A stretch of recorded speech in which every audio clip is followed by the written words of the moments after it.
నమస్తే, welcome to KVR news 9 bulletin. ముందుగా headlines చూద్దాం. కేసీఆర్, కేటీఆర్, హరీష్ రావులపై రేవంత్ రెడ్డి తీవ్ర విమర్శలు. ఏడాదిలోనే చంద్రబాబు చేసిన అప్పు అక్షరాల 1.62 లక్షల కోట్లు. మాజీ మంత్రి పేర్ని నాని. మున్నేరు రిటైనింగ్ వాల్ నిర్మాణ పనులు వేగవంతం చేయాలి. జిల్లా కలెక్టర్ అనుదీప్ దూరిశెట్టి. కేసీఆర్ దమ్మేంటో ఒరిజినల్ కాంగ్రెస్ పార్టీకి తెలుసు. ఎమ్మెల్సీ కవిత. తెలంగాణ రాష్ట్రం బీఆర్ఎస్ హయాంలో అప్పులు కుప్పగా మారితే కేసీఆర్, కేటీఆర్, హరీష్ రావు మాత్రం ఇలా సంపన్నులయ్యారని ముఖ్యమంత్రి రేవంత్ రెడ్డి ప్రశ్నించారు. తెలంగాణ ప్రభుత్వం ప్రతిష్టాత్మకంగా చేపట్టిన రైతు భరోసా నిధుల పంపిణీ కార్యక్రమం ముగిసింది. ఈ సందర్భంగా సచివాలయం ఎదుట రాజీవ్ గాంధీ విగ్రహం వద్ద నిర్వహించిన రైతు నేస్తం కార్యక్రమంలో ముఖ్యమంత్రి మాట్లాడుతూ రైతుల సంక్షేమమే తమ ప్రభుత్వ ప్రధాన లక్ష్యమని స్పష్టం చేశారు. 10 ఏళ్ల బీఆర్ఎస్ పాలన తమ 18 నెలల కాంగ్రెస్ పాలనపై బహిరంగ చర్చకు సిద్ధమా అని ఆయన సవాలు విసిరారు. కేవలం 9 రోజుల్లోనే రాష్ట్ర వ్యాప్తంగా రైతుల ఖాతాలోకి 9,000 కోట్ల నిధులను జమ చేసినట్లు ముఖ్యమంత్రి రేవంత్ రెడ్డి వెల్లడించారు. రైతుల ఆశీర్వాదం వల్లే తాను చిన్న వయసులోనే ముఖ్యమంత్రి అయ్యానని, వారి అభివృద్ధికి శక్తి వంచన లేకుండా కృషి చేస్తానని హామీ ఇచ్చారు. తమ ప్రజాప్రభుత్వంలో రైతులకు మొదటి ప్రాధాన్యత ఉంటుందని, ఆ తర్వాతే మహిళలు, యువతకు స్థానం ఉంటుందని ఆయన స్పష్టం చేశారు. వ్యవసాయ శాఖ అదేవిధంగా ఆర్థిక శాఖ అధికారులను, ప్రాణ సమానులైన వేలాది మంది రైతాంగ సోదరులను ఈ పండగ కార్యక్రమానికి ఆహ్వానించి ఇంత గొప్పగా ఇక్కడ నిర్వహించినందుకు వ్యవసాయ శాఖ మంత్రి గారిని మనస్ఫూర్తిగా నేను అభినందిస్తున్నా. మిత్రులారా, ఈరోజు సచివాలయం సాక్షిగా ఇక్కడ జరుగుతున్న సంబరాలు తెలంగాణ నలుమూలల 1600 రైతు వేదికల ముందు లక్షలాది మంది రైతాంగం, దాదాపుగా 70 లక్షల కుటుంబాలు, 1,49,00,000 ఎకరాల యజమానులు, 9,000 కోట్ల రూపాయలు రైతు భరోసా పథకంలో భాగంగా ఈ 9 రోజుల్లోనే వాళ్ళ ఖాతాలో జమ అయ్యి ఈరోజు ఈ పండుగను, ఈ సంబరాలను జరుపుకుంటున్నందుకు మనస్ఫూర్తిగా వారందరినీ అభినందిస్తున్నా. ఒక ప్రజాప్రతినిధిగా ప్రజల ఆశీర్వాదంతో ముఖ్యంగా తెలంగాణ రైతాంగం అండగా నిలబడి ఒక జడ్పీటీసీగా, శాసనమండలి సభ్యుడుగా, శాసనసభ్యుడుగా, పార్లమెంట్ సభ్యుడుగా ఈనాడు తెలంగాణ రాష్ట్రానికి అతి చిన్న వయసులో ముఖ్యమంత్రిగా అవకాశాన్ని ఇచ్చి ఆశీర్వదించిన లక్షలాది మంది తెలంగాణ రైతాంగానికి మనస్ఫూర్తిగా నేను కృతజ్ఞతలు తెలియజేస్తున్నా. మిత్రులారా, మీకు అందరికీ తెలుసు, ఈ తెలంగాణ గడ్డ మీద నుంచి ఆనాడు భూమి కోసం, భుక్తి కోసం, విముక్తి కోసం జరిగిన సాయుధ రైతాంగ పోరాటాలు మీకు తెలుసు. ఆనాడు ఆదిలాబాదు అడవి బిడ్డలు రామ్జీ గోండు, కొమరం భీం, జల్ జమీన్ జంగల్ కోసం ఆనాడు అసూలు బాసిన విషయాలు తెలుసు. ఈ తెలంగాణ మొత్తం, ఈ తెలంగాణ చరిత్ర పుటల్ని ఒక్కసారి పరిశీలిస్తే భూమి చుట్టూనే మన పోరాటాలు, భూమి చుట్టూతోనే మన త్యాగాలు, భూమి చుట్టూతోనే మన జీవితాలు. భూమితో బుడిపడ్డ జీవితం మన తెలంగాణ రైతాంగ జీవితం. ఇవాళ మన సొంత కుటుంబ సభ్యులను ఎంత ప్రేమగా చూసుకుంటామో, ఉన్న ఊరిని, సొంత భూమిని అంతే ఆప్యాయంతో, ప్రేమతో చూసుకొని ఈరోజు వ్యవసాయం దండుగానే పరిస్థితుల నుంచి వ్యవసాయాన్ని పండుగ చెయ్యాలి అని చెప్పి శ్రీమతి సోనియా గాంధీ గారి నేతృత్వంలో ఏర్పడ్డ ఆనాటి వైఎస్ఆర్ ప్రభుత్వం 2004 నాడు డాక్టర్ వైఎస్ రాజశేఖర రెడ్డి నాయకత్వంలో ఏర్పడ్డ ప్రభుత్వం ఎల్బీ స్టేడియం సాక్షిగా రైతులకు ఉచిత కరెంటును ఇవ్వడమే కాదు, 100 కోట్ల రూపాయల రైతులకు కరెంటు బిల్లులను మాఫీ చేసి ఆనాడు రైతాంగాన్ని ఆదుకున్న మొదటి సంతకం ఎల్బీ స్టేడియం సాక్షిగా డాక్టర్ వైఎస్ రాజశేఖర రెడ్డి గారు పెట్టిండ్రు. ఆనాటి సోనియా గాంధీ గారి ఆదేశాలను తీసుకున్న, రాహుల్ గాంధీ గారి అండగా ఏర్పాటు చేసిన ఈ ప్రజా ప్రభుత్వం మొట్టమొదటి ప్రాధాన్యత రైతాంగం. మేం ప్రధానంగా ఈ ప్రజా ప్రభుత్వంలో మా మొదటి ప్రాధాన్యత రైతులు. ఆ తర్వాత మా ఆడబిడ్డలు, ఆ తర్వాత మా తెలంగాణ ఉద్యమకారులు, విద్యార్థులు. ఈరోజు తెలంగాణ రాష్ట్రంలో రైతుల గురించి చర్చించుకుంటే ఈరోజు రైతు భరోసా అన్నాడు చంద్రశేఖరరావు గారు ఎగబెట్టిపోతే ప్రభుత్వం ఏర్పడిన మొదటి 3 నెలల్లోనే 7,625 కోట్ల రూపాయలను వారు ఎగవేసిన రైతు భరోసా నిధులను మన ప్రభుత్వం, మన ఆర్థిక మంత్రి బట్టి విక్రమార్క గారు మొట్టమొదటి విడతలో రైతు భరోసా నిధులను వేయడం జరిగింది. ఇదే కాదు, ఎన్నికలప్పుడు ప్రజలకు మాట ఇచ్చినాం. కాంగ్రెస్ పార్టీ అధికారంలోకి వచ్చిన వెంబడే అప్పుల్లో కూరుకుపోయిన ఈ రైతుల ఆత్మగౌరవం నిలబెట్టాలి అనంటే రైతులకు రుణమాఫీ చెయ్యాలి. ఆ రైతులకు 2 లక్షల రూపాయల వరకు రుణమాఫీ చేస్తామని ఎన్నికల సందర్భంగా మాట ఇచ్చినాం. పార్లమెంట్ ఎన్నికల సందర్భంలో రైతాంగానికి వివరించినాం. దాన్ని దృష్టిలో పెట్టుకొని మొదటి సంవత్సరంలోనే 25,35,964 మంది రైతులకు 20,617 కోట్ల రూపాయలు వాళ్ళ ఖాతాలో వేసి 2 లక్షల రూపాయల వరకు రైతుల మీద ఉన్న భారాన్ని అప్పు విముక్తి కలిగించినాం. 15 ఆగస్టు నాడు ఏ విధంగా అయితే దేశానికి స్వతంత్రం వచ్చిందో అదే 15 ఆగస్టు 2024 నాడు ఈ రైతులకు రుణం నుంచి విముక్తి కలిగించి రుణభారంని తొలగించిన ప్రభుత్వం ఈ ప్రజా ప్రభుత్వం. అదే కాదు మిత్రులారా, ఇవాళ ఆలోచన చేయండి. ఆనాడు తెలంగాణ రాష్ట్రంలో ఆనాటి ముఖ్యమంత్రి ఒక మాట అన్నాడు, శాసనసభ సాక్షిగా మాట్లాడిండు.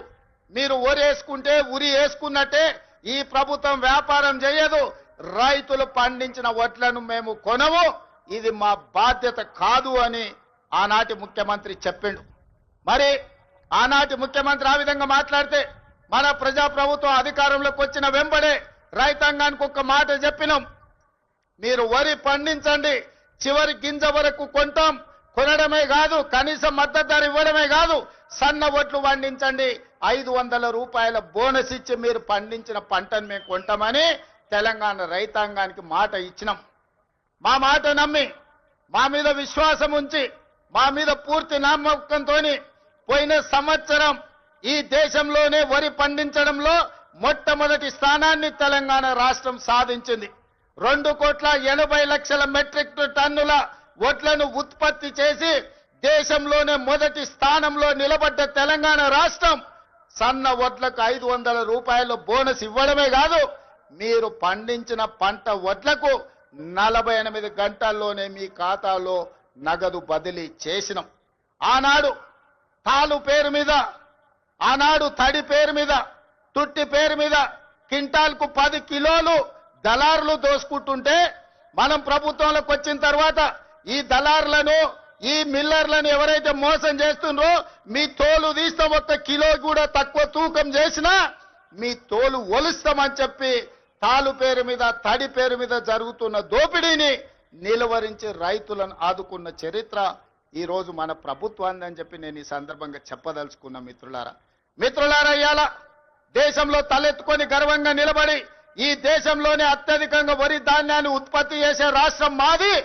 మా దగ్గర గిట్టుబాటు ధరనే కాదు 500 రూపాయల బోనస్ ఇస్తున్నామని చెప్పి గర్వంగా చెప్పుకునే రాష్ట్రం ఏదైనా తెలంగాణ దేశంలో ఉంది అంటే అది తెలంగాణ రాష్ట్రం అన్న సంగతి నేను గుర్తు చేయదలుచుకున్న మిత్రులారా. ఇవాళ మీరు ఆలోచన చేయండి. చాలా మంది అన్నారు, వాళ్ళకి తెలుసు వాళ్ళు ఏ విధంగా రాష్ట్రాన్ని దివాలా తీపిచ్చిండ్రు.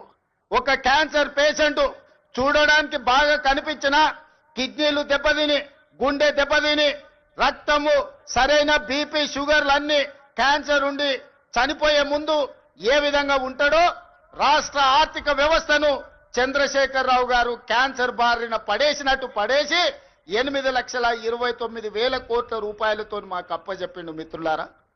ఆనాడు ధనిక రాష్ట్రం 16,000 కోట్ల రూపాయల మిగులు బడ్జెట్తో అప్పచెప్తే 10 ఏళ్లలో 8 లక్షల కోట్ల రూపాయలు అప్పు చేశాడు. ఇవాళ వాళ్ళు గొప్పలు చెప్తున్నారు. ఆయన శనిమామ, శకుని మామ, అల్లుడేమో శనీశ్వర అల్లుడు ఇవాళ మాట్లాడుతున్నాడు. శకుని మామకు తగ్గట్టు శనీశ్వరపు అల్లుడు జమైండు. ఇవాళ మీరేం చేసిండ్రయ్యా రైతులకు అంటున్నాడు. ఆనాడు రైతు భరోసా ఇవ్వాలంటే కోకపేటలో భూములు అమ్మిండు, రైతు రుణమాఫీ చేయాలంటే ఔటర్ రింగ్ రోడ్డును తెగనమ్మిండు, రైతుల పేర్ల మీద అప్పులు చేసిండు, రైతుల పేరు మీద దోపిడీ చేసిండు, రైతులకు నీళ్లు ఇస్తున్నాని కాళేశ్వరం పేరు మీద 1,00,000 కోట్ల రూపాయలు కొల్లగొట్టిండు. ఇలా రైతుల ముసుగులో రైతు సెంటిమెంట్ను అడ్డం పెట్టుకొని ఆనాడు భూములు అమ్ముకోవడమే కాదు, ఔటర్ రింగ్ రోడ్డును తాకట్టు పెట్టడమే కాదు, 1,00,000 కోట్ల రూపాయలు కాళేశ్వరంలో కట్టడం కూలడం జరిగింది. ఇవాళ రైతు సెంటిమెంటును వాళ్ళ ఆదాయ వనరుగా మార్చుకున్నారు. ఇవాళ 1,000 కోట్ల రూపాయలు సంపాదించుకున్నారు. నేను ఈ వేదిక మీద నుంచి అడగదలుచుకున్నా, తెలంగాణ రాష్ట్రం రాకంటే ముందు మీ ఆర్థిక పరిస్థితి ఏంది? ఇవాళ మోయినాబాద్లో హరీష్ రావు ఫామ్ హౌస్ ఎట్లొచ్చింది, జన్వాడలో కేటీఆర్ కు ఫామ్ హౌస్ ఎట్లొచ్చింది, గజ్వేల్ ఎర్రవల్లిలో కేసీఆర్ కు 100. కూటమి ప్రభుత్వం అధికారంలోకి వచ్చి ఏడాది పూర్తయింది. ఈ ఏడాది కాలంలో ఎన్నికల్లో ప్రజలకు ఇచ్చిన హామీలను ఎంత చిత్తశుద్ధితో అమలు చేశారో చెప్పాలని మాజీ మంత్రి పేర్ని నాని కూటమి ప్రభుత్వాన్ని ప్రశ్నించారు. తాడేపల్లి వైఎస్ఆర్సీపీ కేంద్ర కార్యాలయంలో పేర్ని నాని మీడియాతో మాట్లాడారు. ఓట్ల కోసం కూటమి నేతలు ఎల్లో మీడియా వైఎస్ జగన్ పై దుష్ప్రచారం చేశారు. చంద్రబాబు 420 అబద్ధాలు, లోకేష్ 840 అబద్ధాలు చెప్పారు. చంద్రబాబు, పవన్, లోకేష్ సొంత డబ్బా కొట్టుకోవడం, వైఎస్ జగన్ ను తిట్టడమే పనిగా పెట్టుకున్నారు. 2014 నుంచి 2019 వరకు చంద్రబాబు పరిమితికి మించి అప్పులు చేశారు. వైఎస్ జగన్ పాలనలో ఆర్థిక స్థితిగతులు మెరుగ్గా ఉన్నాయి. ఎన్నికల సమయంలో వైఎస్ జగన్ 14 లక్షల కోట్లు అప్పులు చేశారని చంద్రబాబు, లోకేష్ తప్పుడు ప్రచారం చేశారు. రాష్ట్ర ఆర్థిక పరిస్థితిపై చంద్రబాబు సిగ్గు లేకుండా అబద్ధాలు చెబుతున్నారు. చంద్రబాబు తొలి ఏడాదిలోనే 1.62 లక్షల కోట్లు అప్పు చేశారని ఆరోపించారు. చంద్రబాబు నాయుడు గారు యథావిధిగా అలవాటు ప్రకారం 420 అబద్ధాలు చెప్తే కొడుకు లోకేష్ గారు 840 అబద్ధాలు చెప్పాడు. ఇంక మూడో ఆయన అయితే ఆయన రవితేజ గారి సినిమా ఏదో ఒకటి వచ్చింది, ఆయనకి హీరోకి కళ్ళు కనపడవు, ఏది కనపడినా ఏమో సార్ నాకు కనపడదు అంటాడు. అట్టా పవన్ కళ్యాణ్ గారు ఏదైనా సరే ఏమో సార్ నాకు కనపడదు అంతా జగన్మోహన్ రెడ్డి కనపడుతున్నాడు అంటే మీటింగ్ చెప్తాడు ఆయన. ఇలా ముగ్గురు కలిసి ఏంటయ్యా అంటే సొంత డబ్బా, జగన్మోహన్ రెడ్డి గారిని బూతులు తిడతాం, జగన్ గారి వ్యక్తిత్వ హననం, వీళ్ళ సొంత డబ్బా. ఈ డబ్బా కొట్టుడికి మొత్తం ఎంత ఖర్చు అయిందయ్యా అంటే కోట్ల రూపాయలు ఖర్చు పెట్టారు. వాళ్ళు ఈ మీటింగ్కి వచ్చినటువంటి ఈ 100 మందో వీళ్ళ స్నాక్స్కే లక్షల్లో ఖర్చు అయిపోయిందని చెప్తున్నారు సచివాలయ ఉద్యోగులు. నిన్న సచివాలయానికి వెళ్తే ఇక దాంట్లో మొదలుపెట్టి వీళ్ళు ఏం చెప్తారంటే, ఇది మాట్లాడినటువంటి నారా చంద్రబాబు నాయుడు గారు, నారా లోకేష్ నాయుడు గారికి నేను ఛాలెంజ్ చేస్తున్నాను. మీరు ఇటువంటి తప్పుడు రాతలు రాసి తప్పుడు మాటలు మీ మీటింగ్లో మాట్లాడి మీకు ఎదురు కూర్చున్నాడు ఎవడు కూడా ఒక్కడు కూడా ఎదురు ప్రశ్న మిమ్మల్ని వేయని వారిని కూర్చోబెట్టుకుని ఈ ఓకదంపుడు ఉపన్యాసం చెప్పి ఇట్లాంటి తప్పుడు రాతలు రాసే కంటే మేము మిమ్మల్ని ఛాలెంజ్ చేస్తున్నా.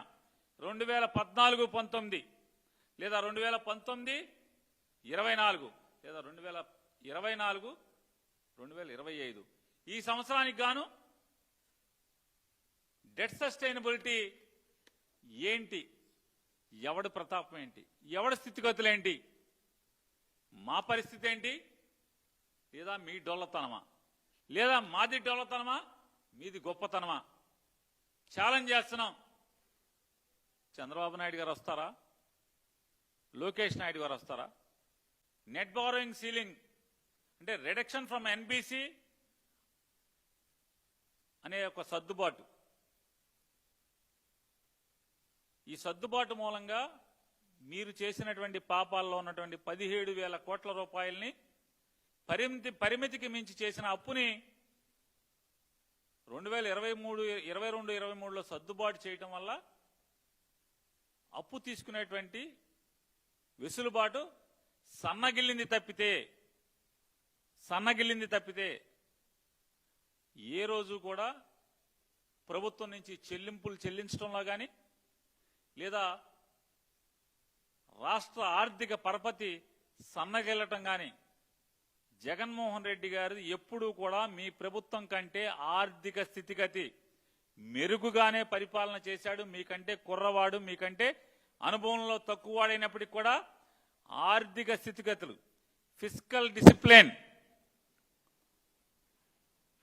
ఆర్థిక క్రమశిక్షణ పాటించడంలో ఈ రాష్ట్రాన్ని ఆర్థిక పరిస్థితుల దృష్ట్యా లేదా ఆర్థికంగా నిలబెట్టడంలో, ప్రత్యక్ష పన్నుల వసూళ్లలో కానీ లేదా బ్యాంకులకి ప్రభుత్వం జమ చేయాల్సినటువంటి చెల్లింపుల్లో కానీ ప్రతి దాంట్లో జీడిపి తీసుకున్నా, ఏది తీసుకున్నా కూడా మీ ప్రభుత్వం కంటే, మీ 6 ఏళ్ల ప్రభుత్వంతో పోల్చుకుని మా 5 ఏళ్ల ప్రభుత్వం, మీరు 14-19 లేదా 24-25 లేదా జగన్మోహన్ రెడ్డి గారి యొక్క 19-24 మధ్య ఈ 6 ఏళ్ళ లేకపోతే ఆ 5 ఏళ్ళు ఈ 5 ఏళ్ళ 6 ఏళ్ళు 5 ఏళ్ళ మీ ఇష్టం.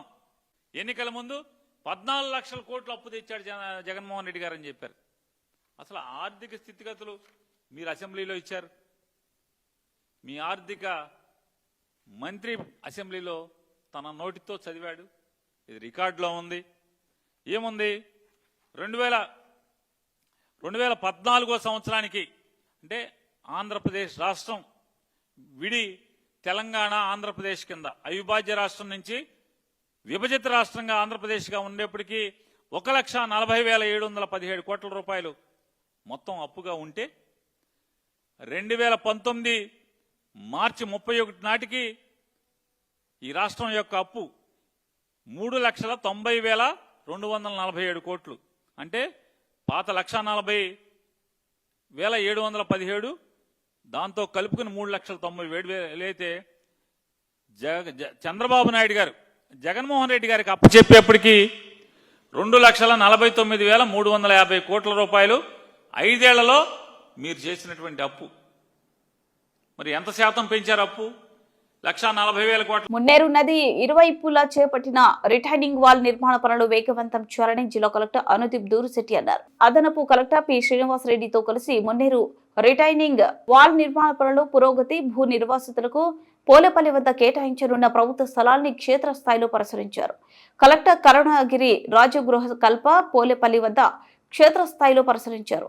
రిటైనింగ్ వాల్, డ్రైన్, రోడ్ నిర్మాణాలు, పరిహార భూమి అభివృద్ధి పనుల గురించి అధికారులను అడిగి తెలుసుకున్నారు. ఎత్తు వరకు 41% పైగా సిమెంట్, కాంక్రీట్ పనులు 32% మేర పూర్తయినట్టు, నగరం నుండి వివిధ డ్రైన్ల నుండి వచ్చే వరద నీరు నిర్వహణ గురించి, రిటైనింగ్ వాల్ నిర్మాణ పనులు వేగవంతం చేయడానికి చర్యల గురించి అధికారులు వివరించారు. ఈ సందర్భంగా జిల్లా కలెక్టర్ అనుదీప్ దూరుశెట్టి మాట్లాడుతూ మున్నేరు నదికి ఇరువైపులా 8.5 కిలోమీటర్ల చొప్పున మొత్తం 17 కిలోమీటర్లు రిటైనింగ్ వాల్ నిర్మాణం చేపట్టాలందని, దీనికోసం 138 ఎకరాల పట్టా భూమి సేకరించాల్సి ఉందని తెలిపారు.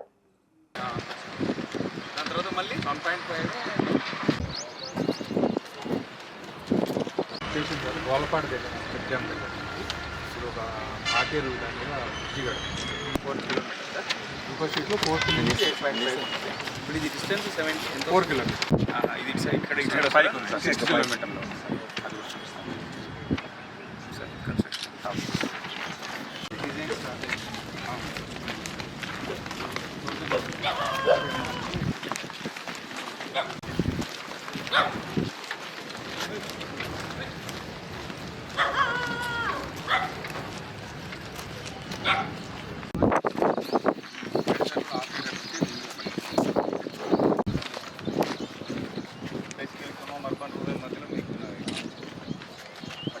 ప్లాట్స్ ఏది అది మన కాంపెన్సేషన్ అమౌంట్ కూడా ఎక్కువ అక్కడే ఉంటుంది. ఇక్కడే పురం ఖమ్మం రెవెన్యూలోనే ఎక్కువ. స్ట్రక్చర్స్ ఎట్లీస్ట్ ఈ ట్రైన్ సపరేట్ ఇస్తాం. దీంట్లో వాళ్ళే కోర్టు వేరు. ఎవరు అర్బన్ వాళ్ళ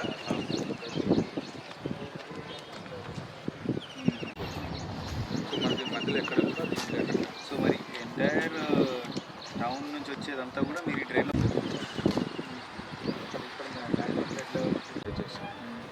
టౌన్ నుంచి వచ్చేది 9 అందుకే మనం ఏం చేస్తాం, 0 దగ్గర కాకుండా ఇంకా 500 మీటర్స్ ముందుకెళ్ళి కలిపి సో అక్కడ 16 ml మళ్ళీ అది కూడా తీసుకున్నాం సార్ క్యాల్కులేషన్.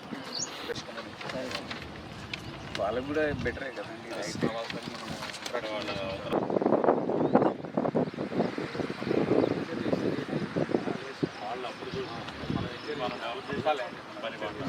మనం ఎంజాయ్ చేసే ప్లేస్ ఏది ఫారెస్ట్, అన్ని పొలాలు, అగ్రికల్చర్, గ్రౌండ్ లైన్లకు ప్లేసెస్ వదిలేస్తుంటారు. ఎందుకంటే మనం ఫ్లడ్ వచ్చినప్పుడు మొత్తం అటెల్ ఇప్పుడు జనరల్ ఇట్లా ఉంటుంది, ఇట్లో స్టార్టింగ్ బోత్ సైడ్స్. ఈసారి ఓన్లీ థింగ్ ఏంటంటే మనకి పేరు గేజ్ రీడింగ్ ఇంకా పెట్టలేదు. అది మరి చేస్తే దెన్ వాళ్ళకి ఇమీడియట్గా మనం అక్కడ పంపించేసి ఈ సైడ్ లేదు. కానీ ఈ ఏరియానే మనకి మోస్ట్ ప్రాబ్లమ్. ఈ ఏరియా సార్ కొంచెం బ్రిడ్జ్ దాటిన తర్వాత లెఫ్ట్ సైడ్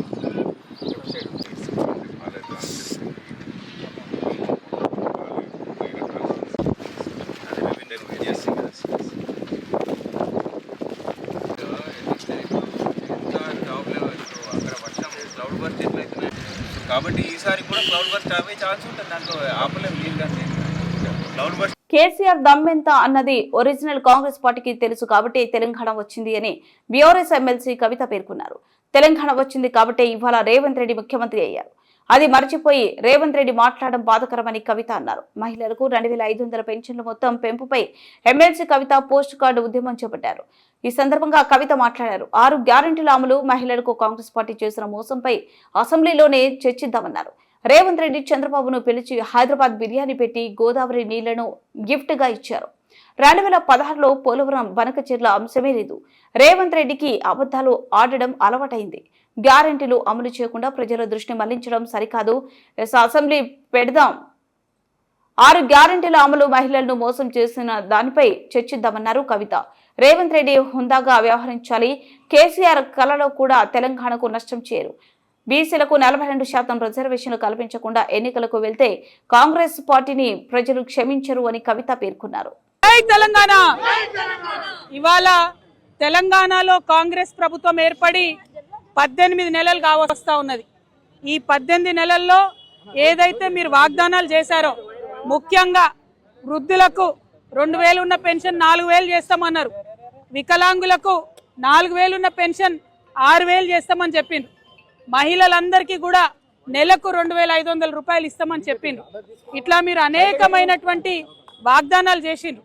కానీ 18 నెలలు అవుతున్నా కూడా ఆ వాగ్దానాలు పూర్తి చేసే దిశగా మీరు ఆలోచన చేస్తలేరు.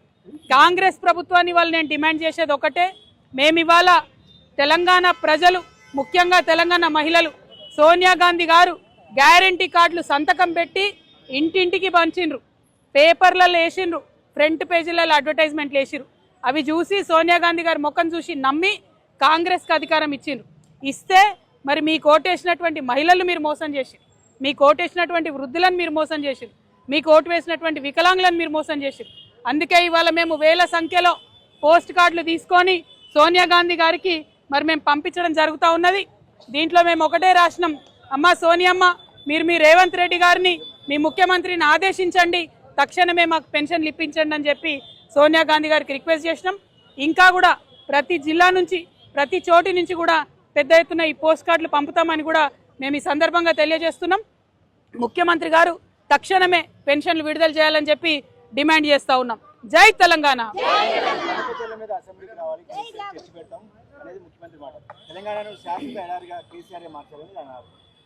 కేసీఆర్ గారి దమ్మెంత అన్నది ఒరిజినల్ కాంగ్రెస్ పార్టీకి తెలుసు కాబట్టే తెలంగాణ రాష్ట్రం వచ్చింది. వచ్చినటువంటి ఆ రాష్ట్రానికి ఇవాళ రేవంత్ రెడ్డి గారు ముఖ్యమంత్రి అయినారు.